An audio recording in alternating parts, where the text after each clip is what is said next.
BEd first year के लिए syllabus क्या होने वाला है, यानी कि आपको क्या क्या पढ़ना है, और साथ ही आपका जो सब्जेक्ट कॉम्बिनेशन है वो क्या होने वाला है, यानी कि आपको कौन कौन से सब्जेक्ट जो है वो बीएड में फर्स्ट ईयर में लेने हैं।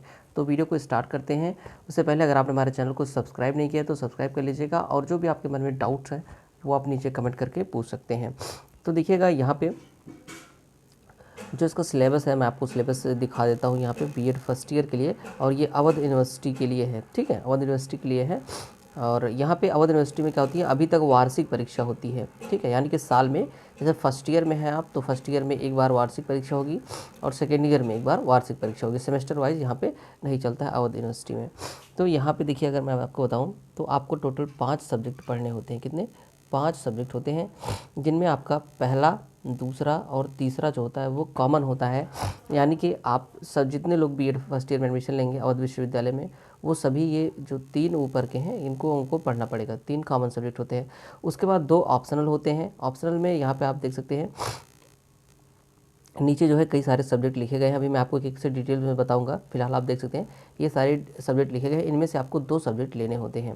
ठीक है, पहले ध्यान से देखिएगा और मैं शुरू से आपको बताता हूँ। देखिए, बीएड फर्स्ट ईयर में आपको 5 सब्जेक्ट पढ़ने हैं, जिनमें पहला आपका है नॉलेज एंड करिकुलम, जो कि 80 नंबर का एक्सटर्नल मार्क्स आता है, यानी कि 80 नंबर का आपकी वार्षिक परीक्षा होगी, 20 नंबर इंटरनल से आपको मिलते हैं। इस तरीके से आपको psychology of learning and development, ये आपका दूसरा पेपर है, 80 नंबर का ये भी होगा, 20 नंबर आपको इंटरनल दिए जाएंगे।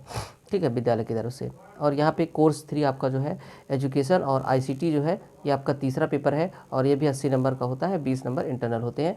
ये 3 पेपर आपके कॉमन होते हैं। जो भी बीएड करेगा उसको 3 पेपर ये पढ़ने पड़ेंगे। उसके बाद बात आती है पेपर 4 और पेपर 5 की।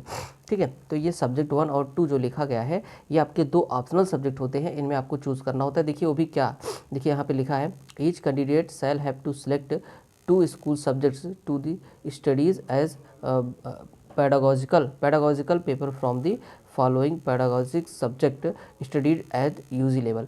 इसका मतलब है, पैडागोजी का मतलब होता है शिक्षा शास्त्र। जैसे अगर आपने गणित से ग्रेजुएशन किया है, यानी कि अंडर ग्रेजुएट है आप, यानी कि बीएससी आपने गणित से किया है, तो आपको मैथ का, देखिए यहाँ पे लिखा है ना मैथमेटिक्स, तो इसमें आपको इसका पैडागोजी का मतलब होता है शिक्षण, तो मतलब शिक्षा शास्त्र जो होता है। तो गणित को किस तरीके से पढ़ाना है, इसमें आपको कोई नई चीज़ नहीं पढ़नी गणित के बारे में, या आपको जो भी इसमें सब्जेक्ट आप लिखेंगे, geography, home science, Sanskrit, physical science, civics, इसमें आपको कोई नई चीज़ नहीं पढ़नी होती है।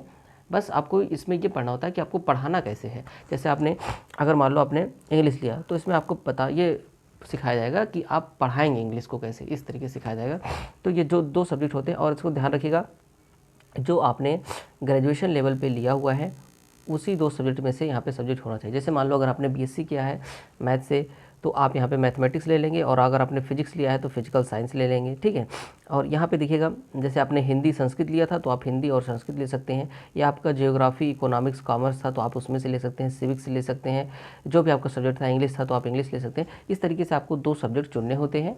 तो ये आपका टोटल 5 पेपर हो गया। कुल मिला के ये 400 नंबर एक्सटर्नल और 100 नंबर इंटरनल इसमें आपको मिलते हैं। तो ये आपका डिटेल में सिलेबस है। ठीक है, 3 सब्जेक्ट आपका कॉमन हो गया, 3 सब्जेक्ट आपको सबको वही लेना है, और जो नीचे के 2 सब्जेक्ट आपके बचते हैं ये ऑप्शनल होते हैं। जो आपने बीएससी में या आपने ग्रेजुएशन में जो सब्जेक्ट लिया है उसके हिसाब से आपको 2 सब्जेक्ट लेना होता है। ठीक है, तो सब्जेक्ट कॉम्बिनेशन को जरूर ध्यान में रख के सब्जेक्ट चूज़ कीजिएगा। अगर कोई समस्या होती है तो आप यहाँ पे कमेंट कर सकते हैं, या फिर अपने विद्यालय में इसको 1 बार 2 बार जरूर कंफर्म कर लीजिएगा। उसके बाद ही जो ये ऑप्शनल सब्जेक्ट होते हैं इनको चूज़ कीजिएगा। जो आपने ग्रेजुएशन में पढ़ा है उसी में से जो भी आपको 2 सब्जेक्ट अच्छे लगते हो वो आप ले लीजिए। और मैंने आपको बताया कि इन दोनों सब्जेक्ट में आपको कोई नई चीज़ नहीं पढ़नी होती है, बस आपको ये पढ़ना होता है कि आपको पढ़ाना कैसे है। ठीक है, ये सारी चीज़ें। तो आई होप आपको वीडियो पसंद आई हो। तो कोई भी डाउट हो तो नीचे आप कमेंट कीजिएगा। Thanks for watching.